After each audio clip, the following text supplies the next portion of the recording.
Hello, I'm Brie Allison with the Power of the Patient Project, and welcome to our segment, Tell Us Your Story. Today we are joined by Mrs. Lousin Mehrabi. Mrs. Mehrabi is a world-renowned professional negotiator, trainer, and inspirational speaker. Aside from being one of the most influential negotiation professionals, she is a mother of Alex, 11 years old, who has Duchenne muscular dystrophy, also known as DMD. Within the last year, Mrs. Mehrabi has been sharing her family's story to inspire others who may be going through a similar situation. Mrs. Mehrabi, welcome and thank you so much for joining us today. Thank you. It's a pleasure to be here. Thank you for inviting me. So to start off the interview, can you explain to us what DMD is and talk about your journey to Alex's diagnosis? Sure. So Duchenne muscular dystrophy is a condition that affects the muscles of patients.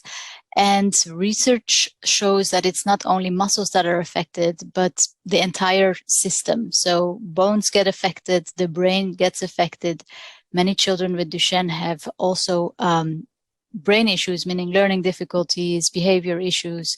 It's a very vast thing, and it's also progressive. So it starts with one part of the body and then another part and another part and another part.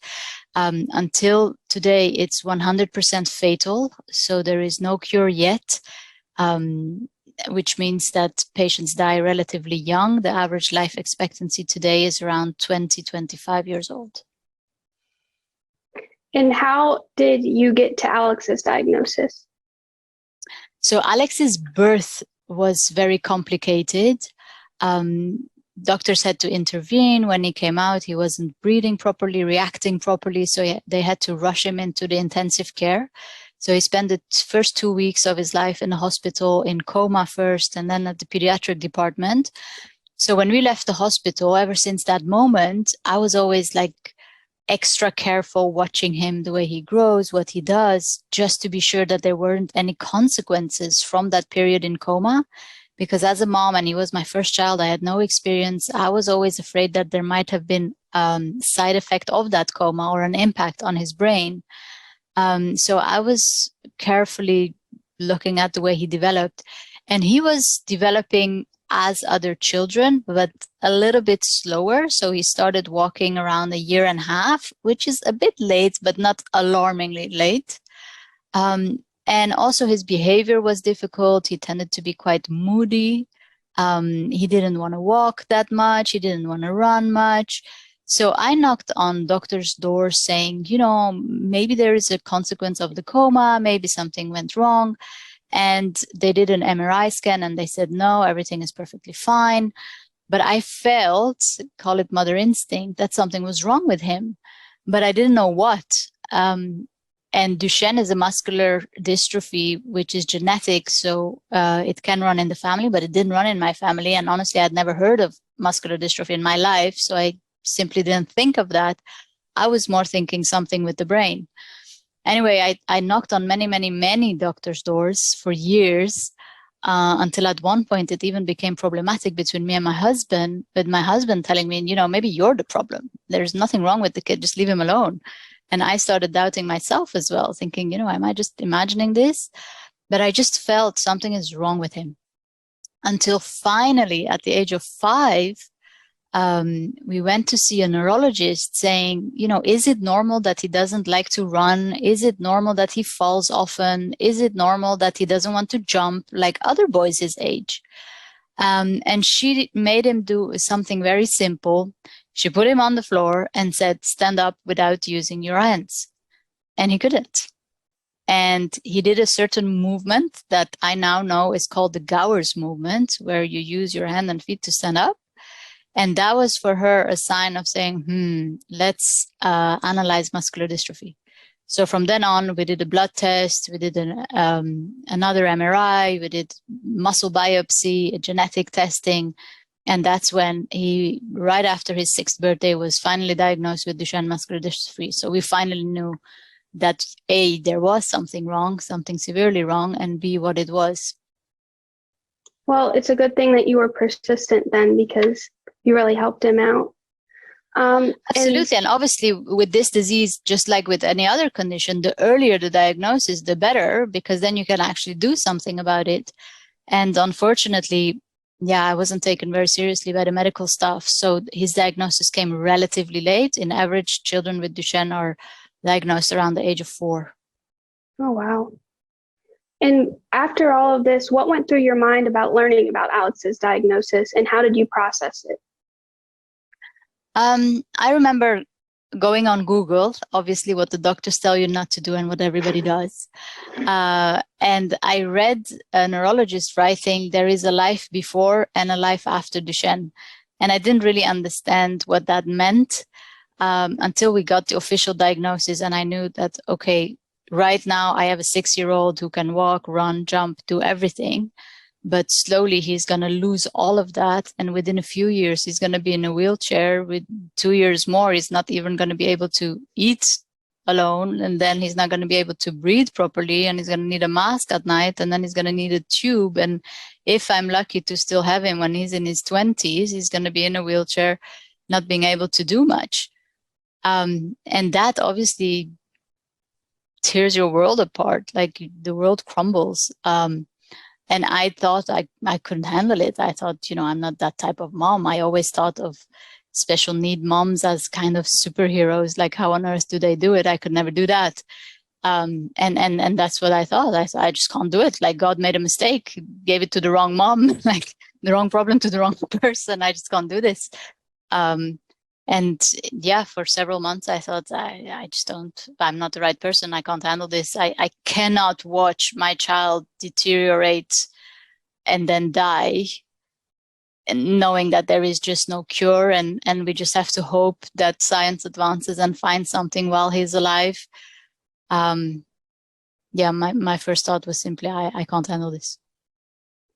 I can't imagine what you went through in that moment. So you're inspirational. And how have your family's lives changed since then?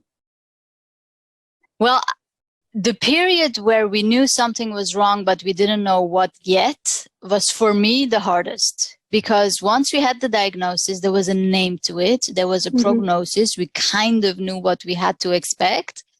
And then for me, it was action time. It was, okay, now we know, what are we going to do? I tend to go in action when in times of crisis. So I thought, okay, what do we do? And the day of the diagnosis, we were living in France in a little city right outside of Paris, which is very uphill. So up, down, up, down. And I thought, oh my God, how are we going to do that here in a wheelchair? It's simply impossible. And the city of Paris is also really not adapted for a wheelchair. So I asked the neurologist, I said, what can we do? I mean, what do you do now? You're telling us there's nothing we can do. There must be something. And she said, there's nothing you can do to make him better. There's nothing you can do to make this go away. But what would be very beneficial for him are 3 things. That is physiotherapy, swimming, and the sun.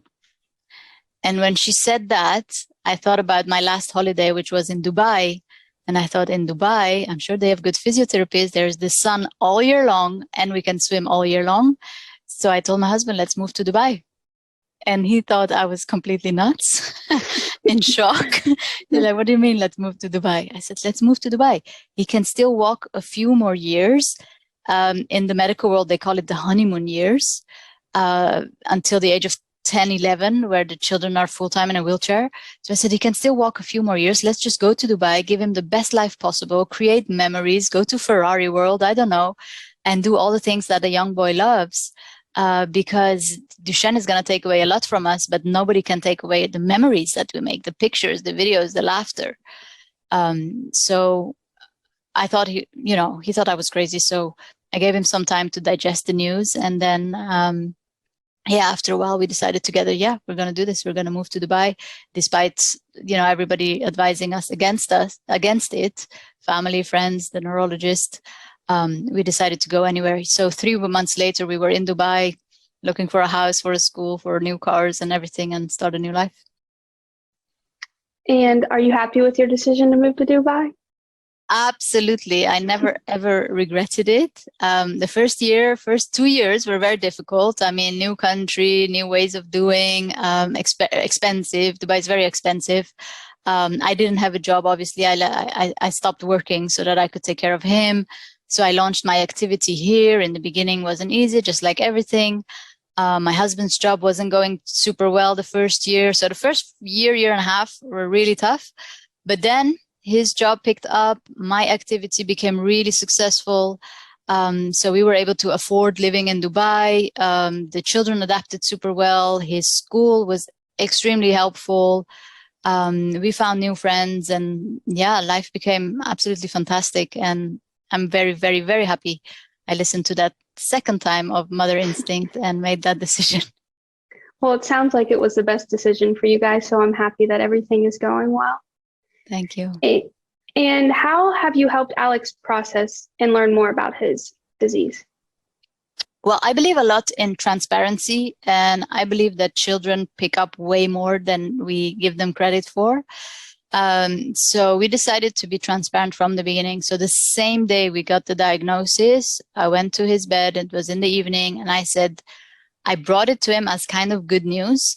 I said, you know, the reason why you get tired from running so much and why you prefer sitting instead of walking, we finally know why. And it's actually not your fault. And there is a reason you're different than the other children in your class. It's because there is a little problem with your muscles. And now we finally know, so you can rest as much as you want. You don't have to run anymore.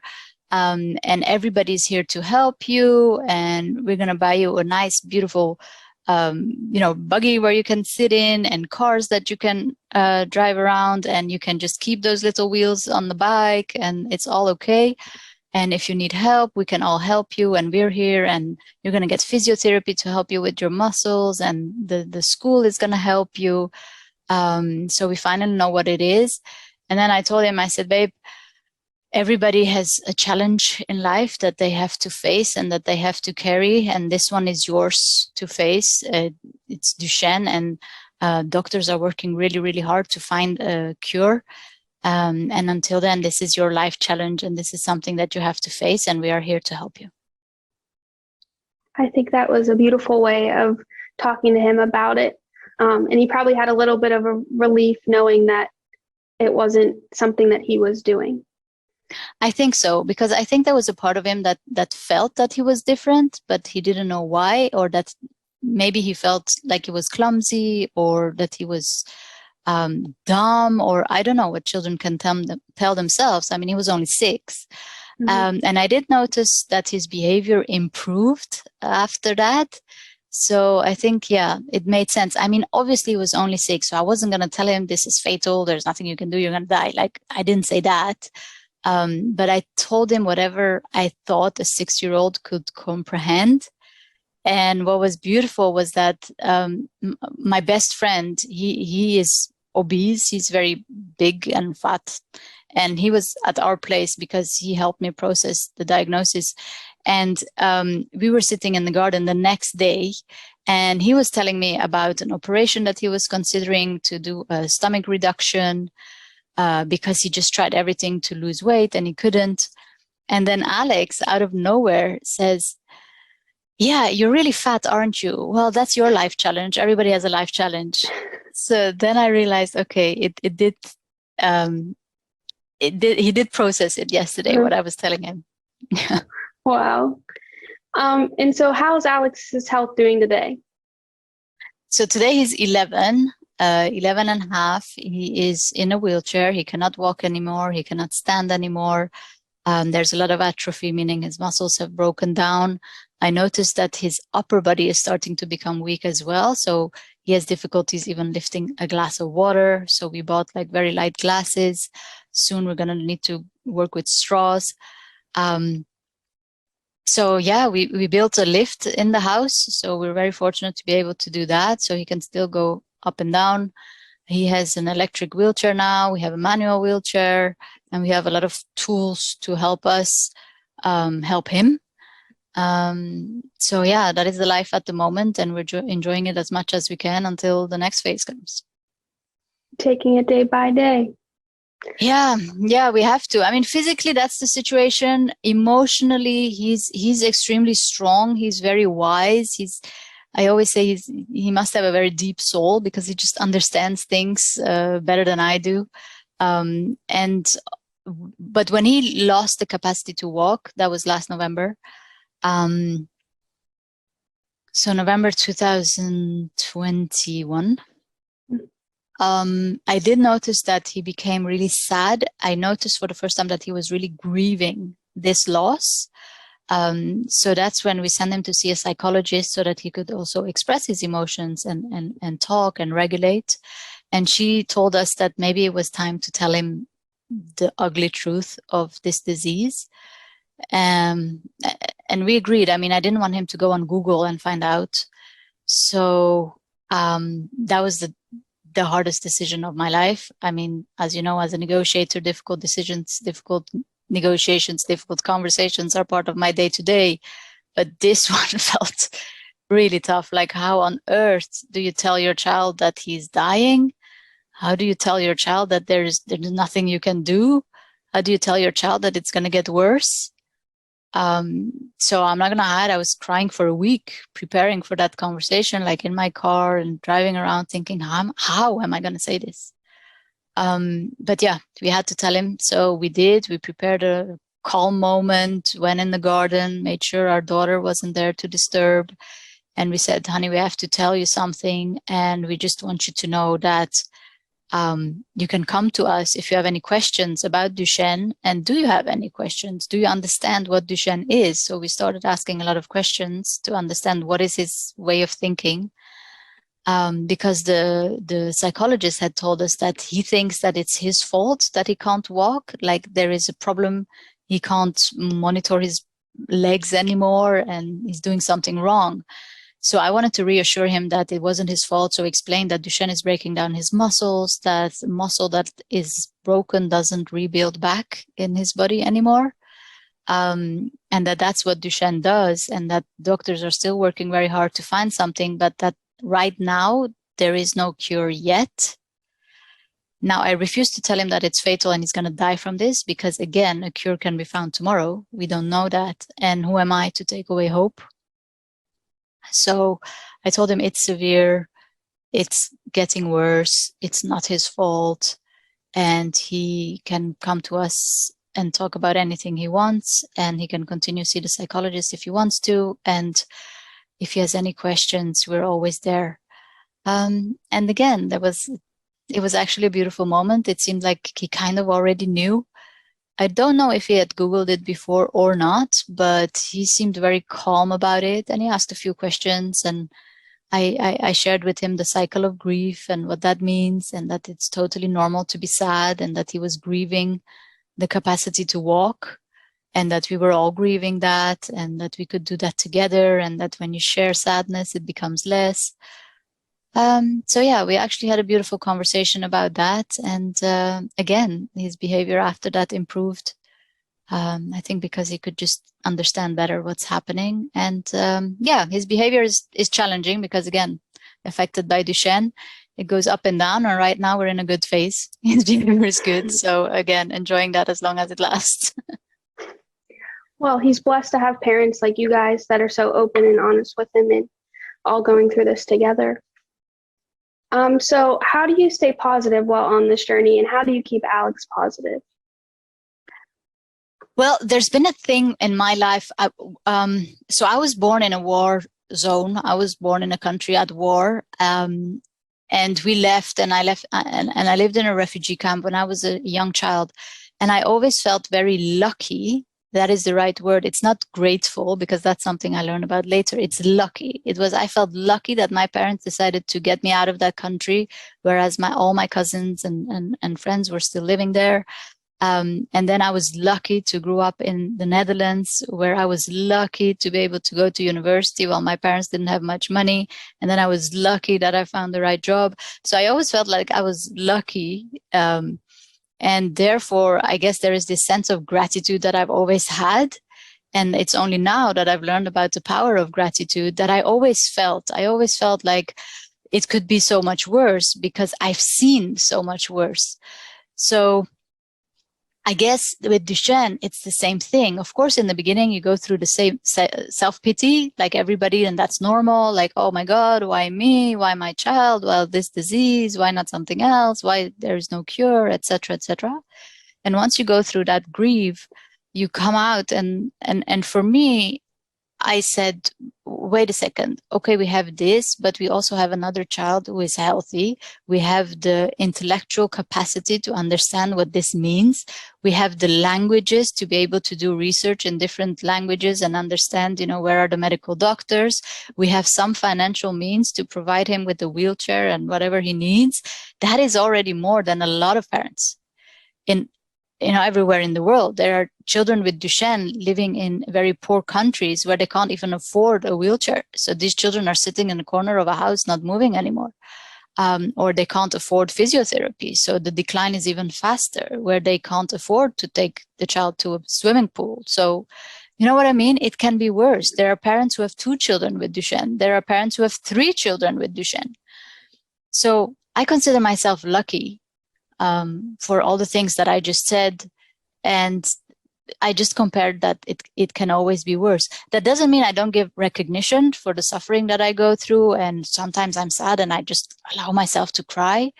But I do know it could be worse. So I'm just focusing on the things that I'm grateful for, that we're lucky with, that we're blessed with.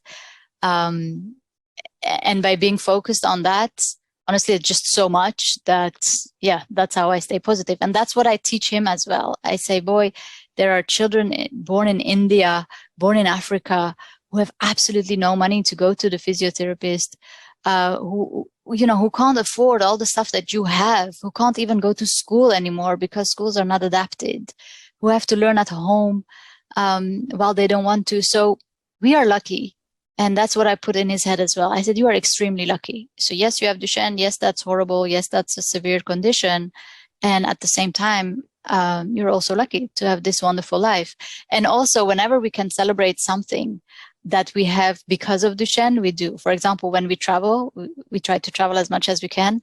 And now that he's in a wheelchair, we can skip the line and, we check in and everything. So I'm like, woohoo, thanks to you, we can skip the line. So I transform everything in a party. So yeah, that's how we stay positive. Well, that's a great mindset to have and to live your life by. Yeah. So how has your experience as a negotiator helped you better navigate Alex's medical journey, specifically in terms of communicating with medical professionals? Well, that is a journey. And one day I promised myself I'm going to make a negotiation course for parents with sick children, because my God, do you need to negotiate with the medical staff?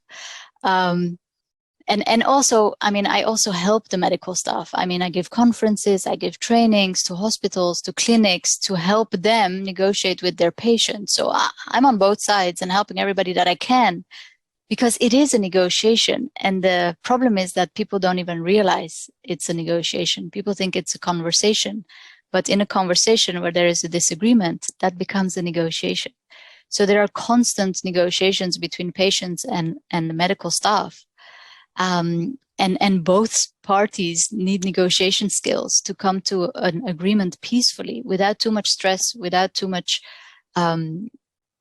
drama and crisis situations. So being a professional negotiator, knowing negotiation skills has helped me keep the situation always calm. And whenever there is a disagreement, immediately go to, number one question we ask when we go on a negotiation table is, who is the decision maker? Who is the negotiator? And whether doctors realize it or not, as medical staff, they are advisors. They recommend a treatment, but the decision maker is the patient. Some doctors tend to forget that, but it's true. If the patient doesn't want to take the treatment, he or she is not going to take the treatment. And if you are lucky as a medical doctor to have built a strong bond and relationship with that patient, then you are lucky that the patient is actually going to tell you that they're not going to take the treatment. Whereas in most of the cases, that's not true. Research shows that the non-compliance of patients is between 60 and 80% of non-compliance. That means patients are not taking the treatment as they should, as long as they should, with the doses that they should, without telling their doctor. So that's extremely high, and that is extremely serious, because as a doctor, how do you want to help your patient if you don't know that they're not taking the treatment that you recommended them to take?